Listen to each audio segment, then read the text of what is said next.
എല്ലാവർക്കും നമസ്കാരം. എൻ്റെ കുട്ടികളെ, മുതിർന്നവരെ, അന്നും ഇന്നും എന്നും നമ്മൾക്ക് കഥ കേൾക്കുവാനും പ്രത്യേകിച്ച് ഒരു ആനക്കഥ കേൾക്കുവാനും ഇപ്പോഴും കൗതുകത്തോടെ നമ്മൾ കാതോർത്ത് ശ്രദ്ധിക്കുന്ന കഥയാണ് ആനക്കഥ, അല്ലേ? അങ്ങനെയൊരു ആനയുടെ കഥ.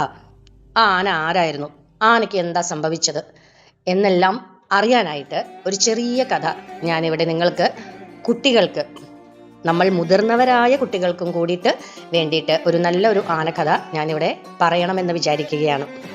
ഈ വീഡിയോ മുഴുവനായും കാണണം കേട്ടോ. എന്നാലേ ഇതിൻ്റെ അവസാനം നമുക്ക് ലഭിക്കുന്ന ഈ ആനയിലൂടെ ലഭിക്കുന്ന ഗുണപാഠം നമ്മളിലും സ്വാധീനിക്കാൻ നമുക്ക് കഴിയട്ടെ. എങ്കിൽ നമുക്ക് കേട്ടാലോ ആ ആനക്കഥ. കഥയുടെ പേര് എന്താണെന്നോ? ഗജേന്ദ്രൻ എന്ന രാജാവ്. അത്ഭുതമായ കഥ. ഗജേന്ദ്രൻ എന്ന രാജാവിന് അഹങ്കാരം സംഭവിച്ചു. എങ്ങനെയാണെന്നല്ലേ കുട്ടികളെ?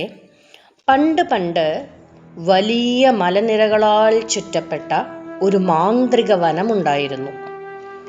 അവിടെ കാട്ടിലെ രാജാവായി മലയോളം വലിപ്പമുള്ള ഗജേന്ദ്രൻ എന്ന ഗജരാജാവ് ജീവിച്ചിരുന്നു.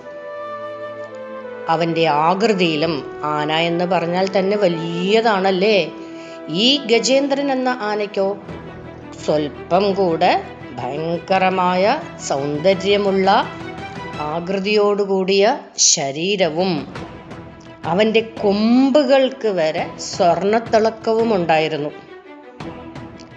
അഹങ്കരിച്ചിരുന്നു അവൻ്റെ ശരീരത്തിലും. ഒരു ദിവസം ഗജേന്ദ്രൻ തൻ്റെ കൂട്ടുകാരോടൊപ്പം കാട്ടിലെ ഏറ്റവും മനോഹരമായ ഒരു തടാകത്തിലേക്ക് വെള്ളം കുടിക്കുവാൻ പോയി. ആ തടാകം കാണാൻ തന്നെ എന്തൊരു ഭംഗിയാ! നിറയെ താമരപ്പൂക്കൾ.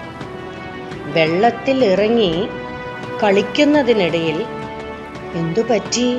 ഗജേന്ദ്രന്റെ കാലിൽ പെട്ടെന്ന് ആരോ ശക്തമായി പിടിച്ചു വലിക്കുന്നത് പോലെ തോന്നി. ഒന്ന് പേടിച്ചു ട്ടോ. നോക്കിക്കഴിഞ്ഞപ്പോൾ അതൊരു മുതലയായിരുന്നു. ഗജേന്ദ്രൻ ഭയന്നു പോയിട്ടോ. അവൻ തൻ്റെ സർവശക്തിയും എടുത്ത് മുതലയെ നേരിട്ടു. ആനയും മുതലയും തമ്മിലുള്ള ആ യുദ്ധം കണ്ട് കാട്ടിലെ മൃഗങ്ങൾ പോലും അത്ഭുതപ്പെട്ടു. ഗജേന്ദ്രൻ യുദ്ധം ചെയ്ത് തളർന്നു പോയി. അവൻ്റെ ശക്തി മുഴുവനും ചോർന്നു പോയി. അപ്പോഴാണ് അവൻ ആ സത്യം മനസ്സിലാക്കിയത്. എന്തെന്നല്ലേ? എൻ്റെ ശക്തി കൊണ്ടൊന്നും ഈ മുതലയെ തോൽപ്പിക്കാൻ കഴിയില്ല.